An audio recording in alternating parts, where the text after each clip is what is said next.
Hello दोस्तों, नमस्कार, आदाब। मैं डॉक्टर उमर खान आज आपके सामने एक फॉलोअप केस लेकर आ रहा हूँ। लगभग 18-20 दिन पहले हमने एक भैंस का ऑपरेशन किया था। वो कौन सा ऑपरेशन किया था, क्या उसको प्रॉब्लम हुई थी, ये सारी बातें पशु मालिक बताएंगे। वही भैंस है जो बिल्कुल चारा नहीं खा रही थी, कितने दिन से नहीं खा रही थी, वो आपके सामने चारा खा रही है। एक ऑपरेशन यहाँ से किया गया था और एक वहीं से दिखाओ, एक ऑपरेशन ये नीचे से किया गया था। ये इस ऑपरेशन का नाम है जो मैं आप दिखा रहा हूँ DH, डायफ्रागमेटिक हर्निया। यहाँ से किया जाता है। ये देखिए, ये आपको दिखाई दे रहा होगा, ये है, यहाँ से DH किया जाता है। डायफ्राम में छेद हो जाता है, वहां से इस ऑपरेशन को किया जाता है। दिखाई दे रहा है भाई, थोड़ा सा पास में चले जाओ। ये बिल्कुल लगा दो नीचे से। ये वो ऑपरेशन है, इसके सूचर निकाल दिए यहाँ से, टाके निकल गए तो ना बैठने में दिक्कत है। इसके यहाँ से टाके निकाल दिए गए। टाके के बाद, सूचर निकलने के बाद की कंडीशन ये मैं दिखा रहा हूँ कि टाके निकलने के बाद कितना बेहतरीन इसका यहाँ से ऑपरेशन हुआ था और एकदम बिल्कुल फ्रेश है। कहीं भी उसमें सेप्टिक मवाद कहीं कुछ नहीं है, एकदम ठीक है। अब ऊपर का देखिए, ये यहाँ से रूमेटोमी किया गया था, ये भी सूचर निकाल दिए गए, ये भी एकदम ठीक है। अब पशु मालिक से आपकी बात करा रहे हैं। आपका नाम क्या है? वेदपाल सिंह। वेदपाल सिंह, ये भैंस कितने दिन की ज्ञापन है? ये 9 महीने की है जी। 9 महीने की ज्ञापन है। हाँ जी। क्या हुआ था इसको? इसके अफरा आ गया जी, बंद लगने की शिकायत थी। अच्छा, कितने दिन अफरा रहा इसको लगातार? लगभग 15 दिन रहा जी। 15 दिन अफरा। किसी भी दवा से अफरा ठीक होता था? नहीं हुआ जी। अच्छा, तो फिर आपने हमें फोन किया, हमने क्या बताया आपको? आपने बताया जी इसके DH हो सके, इसका ऑपरेशन करना पड़ेगा। अच्छा, तो आपने फिर हम आए, एक ऑपरेशन किया। हाँ जी। फिर ऑपरेशन के बाद बताया दूसरा ऑपरेशन हाँ, करना दूसरा पड़ेगा। ऑपरेशन करना पड़ेगा। अगला ऑपरेशन अगले दिन किया, दूसरे दिन किया। दूसरे हाँ। दिन किया। अब जो है ये बिल्कुल पूरी तरीके से ठीक है, बिल्कुल सही है जी। इसका पेट बिल्कुल अंदर चला गया। बिल्कुल अंदर चला पहले क्या यहाँ से हड्डी से ऊपर रहता था इसका पहले पेट? तो काफी फूला रहता था। हाँ, पहले फूला रहता था। तो अब आप हमारे कार्य से बिल्कुल खुश हैं? बिल्कुल खुश हैं जी डॉक्टर। तो अगर किसी की भैंस में लगातार अफारा बनता है और किसी दफा से किसी भी दवा के द्वारा अफारा कम नहीं होता और भैंस या तो ज्ञापन है या ब्याई हुई है, तो आप ये समझ लें कि ये केस DH का हो सकता है। रूमेटोमी करनी पड़ेगी। रूमेटोमी करने के बाद इसको देखना पड़ेगा कि इसको क्या हुआ। यहाँ से हमने पता लगाया कि आगे छेद है और उसके छेद को अगले दिन बंद किया गया। हमारे द्वारा ऐसे बहुत सारे ऑपरेशन किए गए हैं और ये वीडियो डालने का मकसद ये है, किसी का अगर कोई पशु इस टाइप का है तो उसको इलाज कराया जा सकता है। लगातार आपने कितने डॉक्टर बदले थे? 4-5 बदले। वो कोई अपने अपनी चाहिए, सबने अपनी दवा दी, लेकिन अफरापन में जो 19-20 होता था फिर ऐसा ही होता था। कोई क्या बताता, कोई कुछ हाँ। क्या आपके कोई बारे ये में बता रहा था कि इसके जो होगा आंतों में कुछ होगा, डस्ट वगैरह एलर्जी हुई है जिसकी हाँ। वजह से गोबर नहीं करती। अच्छा, जबकि असली वजह कुछ और थी। हाँ जी। तो ये देखिए, ये डालने का मकसद क्या है? ये डालने का मकसद, मैं आपसे नंबर नहीं ले रहा, तो फॉलोअप है। ये लगभग कितने दिन हो गए? आपको महीना भर हो गया जी, महीना से ऊपर हो गया। काफी दिन हो गए इसको। देखिए, तो ये चीजें हैं जो बिल्कुल पूरी तरीके से ठीक है, कहीं कोई दिक्कत नहीं है। अब आपने ये फॉलोअप केस देखा और टाके निकाल दिए, सूचर निकाल दिए, इतना बढ़िया सूचर निकाल दिए गए, कहीं कोई दिक्कत नहीं है। ये देखो, ये सूचर निकाल दिए गए। इस टाइप से अगर किसी का पशु है तो कहीं भी कोई दिक्कत नहीं होती है। और मेरा मिशन है कि किसी के पशु को भी इस बीमारी में मरने नहीं दिया जाएगा। ये देखिए कितना बेहतरीन तरीके से खा रही है। कितने दिन से चारा नहीं खा रही थी वेदपाल?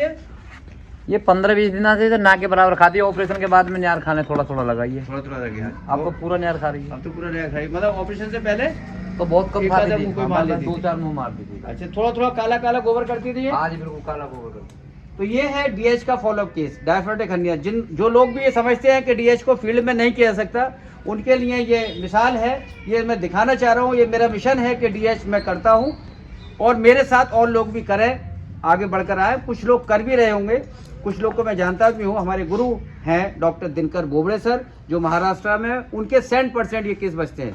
उन्हीं से मैंने प्रेरणा ली, उन्हीं को मैंने देखा, उन्हीं को मैंने सुना, उन्हीं ने मुझे बताया और उनके ही दम पर ये मैं केस करता हूँ। और ये केस मेरे बहुत अच्छे सक्सेस रेट है। उनके तो 100% है, लेकिन मेरे 100% नहीं है। लेकिन वो दिन दूर नहीं है कि ये केस में 100% बचेंगे। और लोग दिल खोल कर, बिल्कुल ये समझ कर कि कोई भी दिक्कत नहीं है, ऑपरेशन हम कराएंगे। मैं चाहता हूँ कि जिस तरीके से ह्यूमन बींग्स में, जिस तरीके से औरतों के ऑपरेशन, आदमियों के ऑपरेशन किए जाते हैं OT के अंदर, ठीक उसी लेवल, वही लेवल हमारा होना चाहिए। हमारा BBSc एंड MBSc सर्जरी उसको लगना चाहिए। ये ना कह दे कि फॉलोअप ना होगा, ये ना कह दे कि मेरे पास सामान ना है। वो बिल्कुल दिल खोल के ऑपरेशन उसको करना चाहिए, पशु मालिक को कराना चाहिए। और ये देखिए फॉलोअप में क्या है, इन्होंने 3-4-5 दिन तक दवा लगाई। कितने दिन लगाई दवा? दवा कम से कम 10-12 दिन लगाई। 10-12 दिन में दवा लगाई और वो पशु मालिक का भी बहुत जरूरी है कि वो देखभाल करता है। वेदपाल को भी इसका पूरा श्रेय जाता है कि इन्होंने इसकी बहुत बढ़िया पट्टी बांध के रखी, देखभाल की, और उसका नतीजा ये है कि भैंस इनके सामने है। काश अगर ये भैंस, इनकी मैडम पीछे ये है, दिखा दो इनको, ये बेचारी बहुत परेशान थी, कह रही थी डॉक्टर साहब ऑपरेशन मत करो, ऑपरेशन मत करो। ये कहा आपने, क्या कहा था बताओ? ऑपरेशन मत करो, ऑपरेशन मत करो। हाँ। तो आप डर रही थी, किसी ने आपको डरा दिया था क्या? डर रहे हैं कि भैंस मर जाएगी। भैंस मर जाएगी और क्या? तो ऑपरेशन तो सुना भी नहीं था ना। अच्छा, फिर मैंने क्या कहा, ऑपरेशन तो होगा? ऑपरेशन होगा, हाँ ऐसी कहा। तो तुमने जब कहा तो वेदपाल ने, आपके पति ने ये कहा नहीं राज साहब तुम करो, इनको कहना। ये फिरोजाबाद की है, मेरी पोस्टिंग फिरोजाबाद में हुई है।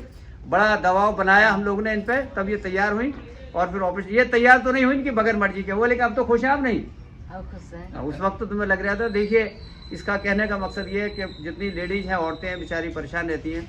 तरह तरह की लोग गांव में आके बातें करते हैं, कहते हैं कि ऑपरेशन कैसे होगा, कैसे बचेगी, कैसे इंजेक्शन रहेंगे। और आज की देखो, उधर दिखाओ भैंस को, आज की तारीख में वही भैंस है जिसके पेट से अफारा कम नहीं हो पा रहा था, ये वही भैंस है। ये पूरी टीम है हमारी। ये हमारे सामने राजीव है, इसका पूरा योगदान है। राजीव पहले दिन भी थे, पहले ऑपरेशन में? हाँ जी, राजीव दूसरे में भी थे तुम? दोनों ऑपरेशन। ये गवाह बने, राजीव ने डीएच को देखा, ये तुम नहीं थे, तुम बाद में जुड़े हो। इसने LS कर रखा है, तुम थे दोनों ऑपरेशन में तुम? इसने दोनों देखे, और तुमने कटप्पा इधर, तुमने एक भी नहीं देखा? ये देखो, ये आ रहा है, इसने सूचना निकाला, इसने एक भी नहीं देखा। इसको मिली आप, ये सामने नहीं आना चाहता, इसलिए सामने आना चाहता है। इसे देख के इसके गांव का कोई आना जाए सीख न ले, और फिर जो है मुझे देखे नहीं। इसने कहा कि मुझे ज्यादा मत दिखाइए, मेरा मिशन है कि सर्जरी को एक आदमी नहीं कर सकता। इस सर्जरी में 4-6 लोगों की जरूरत पड़ती है। पूरा गोबर निकाला गया था, गोबर निकालने के बाद फिर इसका अगले दिन DH किया गया था, इसकी टांगें ऊपर कर दी गई थी और उसको DH किया गया। इसका DH का पूरा ऑपरेशन भी हमारे पास पड़ा हुआ है। तो हमारा मिशन पूरी तरीके से कामयाब हो गया। अब हम चाय पीएंगे, इनकी चाय बेचारी मैडम ये ले आई है, और चाय के बाद हम यहाँ से निकलेंगे। बहुत बहुत शुक्रिया, थैंक यू, धन्यवाद, आदाब। ये वही भैंस थी जिसको ठीक होना असंभव था, जो दवा द्वारा ठीक नहीं की जा सकती थी। इस वीडियो को ज़बरदस्ती मेरे द्वारा जोड़ा जा रहा है, इसलिए कि हम पशु चिकित्सा विज्ञान में सर्जरी को लेकर आ रहे हैं कि फील्ड में सर्जरी कैसे की जाए। जो एक मिथ है, जो एक भ्रांति है कि सर्जरी करके पशु को नहीं बचाया जा सकता, और इस सर्जरी को फील्ड में नहीं किया सकता। बहुत सारे प्रोफेसर्स मेरे टच में रहते हैं। डॉक्टर BP चंदपुरिया सर मेरे प्रोफेसर रहे हैं, मुझको उन्होंने पढ़ाया है। Doctor Bhargav sir, doctor Hansraj Bhardwaj, doctor Kushwaha sir, doctor RB Kushwaha sir, ये सारे लोग हैं। और फील्ड वाले सर्जन जो फील्ड में सर्जरी करते हैं, उनके सारा सहयोग लिया गया। पहले किताबें पढ़ी गई, उनसे पढ़ा गया, उनसे लगातार कांटेक्ट किए गए, और जो फील्ड में अच्छे वेटरियन हैं उनके संपर्क में आया गया। और फिर ये सब मिला जुला, फील्ड और किताबों का मिला जुला नतीजा है जो आपके सामने है। वो दिन दूर नहीं होगा जब फील्ड में सर्जरी का लेवल, वेटनरी सर्जरी का लेवल, ख़ासतौर से गाय और भैंसों की सर्जरी का लेवल इतने ऊपर पहुंच जाएगा, जो आप देखोगे, ये लोग देखेंगे तो कहेंगे कि वेटनरी सर्जन भी सर्जरी बहुत अच्छी क्वालिटी की करते हैं, बहुत अच्छी तरीके से करते हैं। वेटनरी सर्जरी को ऊपर तक पहुंचाना, बहुत ही अच्छे मुकाम पर पहुंचाने के लिए हमें बहुत मेहनत करनी पड़ रही है। पहली बात तो हमें सर्जरी बहुत अच्छी करनी पड़ रही है, जो हम करते ही हैं। दूसरी बात है, लोगों को मोटिवेट करना पड़ रहा है। लोग बहुत मुश्किल से मोटिवेट होते हैं, बहुत मुश्किल काम है। लोगों को सर्जरी के लिए तैयार करना बहुत मुश्किल काम है। लोगों को समझा पाना, चूँकि अभी तक ये नया काम है। तो जितने लोग भी मेरे साथ जुड़े हैं, मैं बात करता हूँ, दिखाता हूँ, और उनसे मैं ये आग्रह करता हूँ, कहता हूँ कि सर्जरी को आप लोग कराएं, और कहीं भी कोई दिक्कत सर्जरी में होती नहीं है अगर सही टाइम से सर्जरी हो जाए। ये देखिए, इस भैंस में की केस हिस्ट्री एक 9 महीने की ग्यावन थी। सिर्फ इसकी सर्जरी इसलिए हुई कि ये बिक नहीं पाई। चूँकि 9 महीने की ग्यावन थी तो ये फैक्ट्री में जा नहीं सकती थी, बिक नहीं सकती थी। इस आदमी ने मजबूरी में इसकी सर्जरी कराई, और उसका नतीजा ये है कि ये भैंस आज की तारीख में बिल्कुल ठीक है और पूरा दूध देगी ब्याने के बाद। एक और सर्जरी हमने की है जो 9 महीने की प्रेग्नेंट है, उसने भी सर्जरी मजबूरी में कराई और वो भैंस भी बिल्कुल ठीक हो गई। एक और सर्जरी हमने की, वो 7 महीने की ग्यावन थी, वो भी बिल्कुल ठीक है और वो ठीक हो गई। एक आदमी ने सिर्फ सर्जरी कराई कि वो ना ग्यावन थी, वैसी दूध दे रही थी, उसने कहा नहीं मेरी भैंस बहुत अच्छी है, इसकी सर्जरी करानी है, मुझे इसको बचाना है। तो हमारे द्वारा बहुत सारे सीजर के केस का फॉलोअप डाले गए ये दिखाने के लिए कि आप सीजर करा सकते हैं। सीजर का मतलब है ऑपरेशन के द्वारा बच्चे को निकाला जा सकता है और बच्चा निकल जाता है और पशु ठीक हो जाते हैं और वो पशु अगली बार फिर नॉर्मल ज्ञावन भी होते हैं, नॉर्मल तरीके से बच्चा भी देते हैं। हमारे द्वारा गोबर के बंद बहुत सारे इंटू के किए गए, फेकुलेसिस के किए गए, बहुत अच्छे सक्सेस रेट के साथ किए गए। तो वो एक मैसेज हमने दिया कि गोबर के बंद को भी ऑपरेशन के द्वारा खोला जा सकता है। हमारा मैसेज है पेशाब के बंद के ऑपरेशन हम डालते ही रहते हैं, जो लवारों में कटरों में सबसे ज़्यादा देखे जाते हैं, वो भी बहुत कामयाब ऑपरेशन है। DH आप देख ही रहे हैं, रोमेटोमी आप देख ही रहे हैं, गलघोटू के बहुत सारे वीडियो में डाल चुका हूँ, वो आप देख ही रहे हैं। तो सर्जरी, जितनी भी सर्जरी पॉसिबल है, पशु मालिक के द्वार पर अगर वो सर्जरी होगी तब सर्जरी है। तो इसी तरीके से आप देखते रहिएगा, बने रहिएगा। बहुत बहुत शुक्रिया, थैंक यू, धन्यवाद, आदाब।